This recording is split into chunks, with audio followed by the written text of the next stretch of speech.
বিড়াল যদি কোনো কিছুতে মুখ দেয় তাহলে কুকুর মুখ দিলে যেরকম হারাম হয়ে যায়, নাপাক হয়ে যায়, বিড়াল যদি মুখ দেয় বিড়ালের ঝুঁটা কি হয় না, নাপাক হয় না।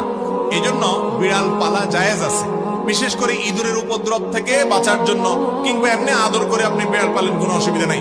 আপনারা সবাই জানেন একজন সাহাবী ছিলেন, নাম হলো আবু হুরায়রা। নাম শুনছেন না? রাদিয়াল্লাহু তাআলা আনহু। ওনার নাম কিন্তু আসলে আবু হুরায়রা ছিল না, ওনার নাম ছিল প্রসিদ্ধ মত অনুযায়ী আব্দুর রহমান। আরো অনেকগুলো মত আছে ওনার নাম নিয়ে, কিন্তু ওনার নাম পরে আবু হুরায়রা উঠে গেছে। কিভাবে? ওনার একটা বিড়াল ছিল, জামার হাতার ভিতরে এই বিড়াল ভরে অনেক সময় মসজিদে নিয়ে আসতেন। তো একবার নবী করিম সাল্লাল্লাহু আলাইহি ওয়াসাল্লাম তার বিড়াল দেখে, তার সবসময় তার সাথে সাথে বিড়ালটা থাকে, এটা দেখে তাকে বললেন, ও বিড়ালের বাপ। আবু হুরায়রা মানে বিড়ালের বাপ। এরপর থেকে ওনার নাম হয়ে গেছে কি? বিড়ালের বাপ। আসলে কি তিনি বিড়ালের